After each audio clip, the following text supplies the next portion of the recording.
Hello friends, I am Poornima, English language and soft skills trainer from Formula Spoken English Institute. Videos watch చేస్తున్నారా? Previous video చూసారా? Previous వీడియోలో మనం have గురించి నేర్చుకున్నాం, have to గురించి నేర్చుకున్నాం.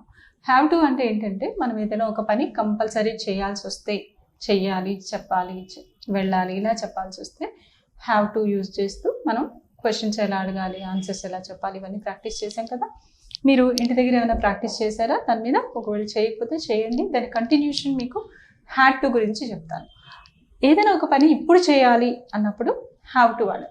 అదే థర్డ్ పర్సన్ సింగులర్ వచ్చినప్పుడు హ్యాస్ టు వాడాం. నేను వెళ్ళాలి, ఇప్పుడు వెళ్ళాలి. Okay, I have to go, ఆమె వెళ్ళాలి, షీ హ్యాస్ టు గో, అతను వెళ్ళాలి, హీ హ్యాస్ టు గో. ఇది ప్రెజెంట్ అయితే. గతంలో ఏదైనా ఒక పని చెయ్యాలి కాదు, చెయ్యాల్సి వచ్చింది అంటూ ఉంటాం. అది మనకి ఇష్టం ఉన్నా లేకపోయినా కొన్ని సందర్భాల్లో ఏదైనా ఒక పని నేను అలా చేయాల్సి వచ్చింది, అక్కడికి వెళ్ళాల్సి వచ్చింది, వాళ్ళతో మాట్లాడాల్సి వచ్చింది, వాళ్ళని కలవాల్సి వచ్చింది. ఓకే, ఇలా మనం అప్పుడప్పుడు ఇలా చేయాల్సి వచ్చింది అని వాడుతూ ఉంటాం.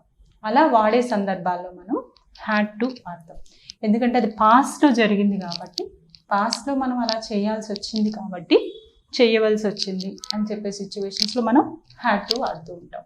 ఓకే, హ్యావ్ టుకి డిఫరెన్స్ అర్థమైంది కదా. చూడండి, హ్యాడ్ టు అంటే ఏంటంటే నేను అలా చేయవలసి వచ్చింది, ఆ పని చేయవలసి వచ్చింది. ఇలా గతంలో మనకి ఇష్టం ఉన్నా లేకపోయినా చేసాము, ఒక పని చేసేసాము అన్నప్పుడు ఇలా యూజ్ చేస్తూ చెప్తూ ఉంటాం. ఒకవేళ స్టేట్మెంట్స్ దగ్గరికి వచ్చినప్పుడు ఎలా చెప్పాల్సి ఉంటుందంటే, స్టేట్మెంట్ ఎప్పుడు కూడా పాజిటివ్ చూసుకుంటే సబ్జెక్ట్ తర్వాత హ్యాడ్ టు వస్తుంది, తర్వాత వర్బ్ ఫస్ట్ ఫామే యూజ్ చేస్తాం, తర్వాత స్టేట్మెంట్ని కంప్లీట్ చేస్తాం. చూడండి, I had to do that work unexpectedly. ఆ పని నేను అనుకోకుండా చేయవలసి వచ్చింది, నేను అనుకోలేదు కానీ చేయాల్సి వచ్చింది, చేసేసాను. So I had to do that work. ఇక్కడ హ్యాడ్ టు వాడాం, డూ దట్ వర్క్, డూ అనేది ఇక్కడ V1 వాడాం కదా. I had to do that work unexpectedly, అనుకోకుండా నేను ఆ పని చేయాల్సి వచ్చింది. She had to do that job earlier. ఆమె ఆ జాబ్ చేయాల్సి వచ్చింది, గత్యంతరం లేకపోతే తప్పకో ఆ జాబ్ చేయాల్సి వచ్చింది. ఇప్పుడు కాదు, ఒకప్పుడు చేయాల్సి వచ్చింది.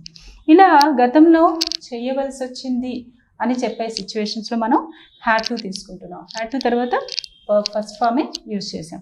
I had to do that work, she had to do that job.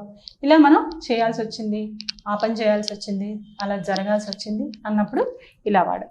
ఒకవేళ దీన్ని చేయవలసి రాలేదు, చేయాల్సిన అవసరం రాలేదు అని నెగిటివ్లో చెప్పాల్సి వస్తే సబ్జెక్ట్ తర్వాత నెగిటివ్ స్టేట్మెంట్, సబ్జెక్ట్ తర్వాత పాస్ట్ టెన్స్లో ఉన్నాం కాబట్టి డూ వాడకుండా డిడ్ తీసుకుంటాం.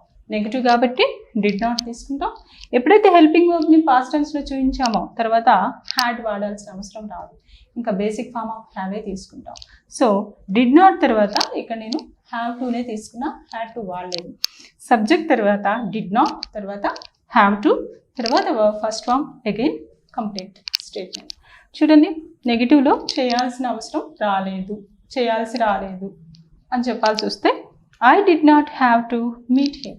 అతన్ని నేను కలవాల్సిన అవసరం రాలేదు. కలుద్దాం అనుకున్నాను కానీ కలవాల్సిన అవసరం అయితే రాలేదు, అందుకే కలవలేదు. I did not have to meet him, అతన్ని కలవాల్సిన అవసరం రాలేదు.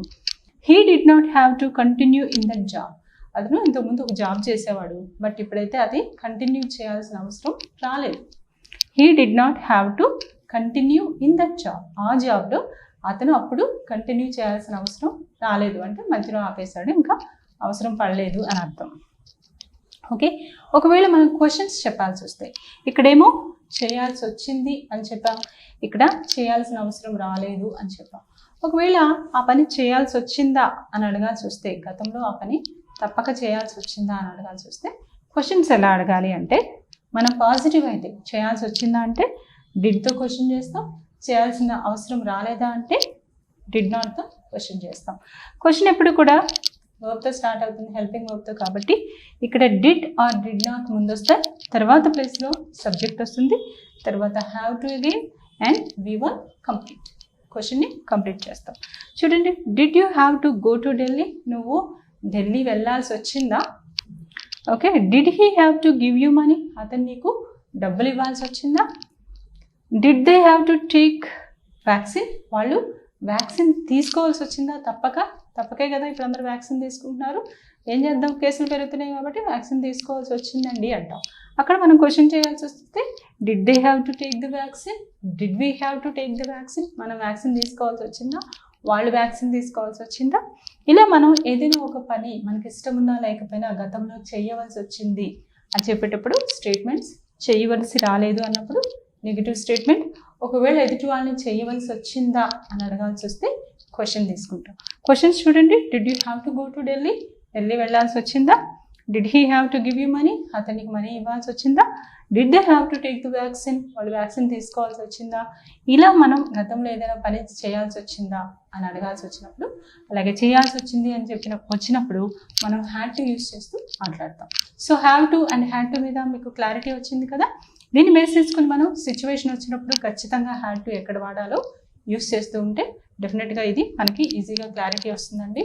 అండ్ మనకి వెరీ రెగ్యులర్గా ఇది యూజ్ అయ్యేటువంటి వర్బ్. ఖచ్చితంగా దీని మీద ప్రాక్టీస్ చేస్తారు కదా. నెక్స్ట్ వీడియోలో మరొక టాపిక్తో కలుద్దాం.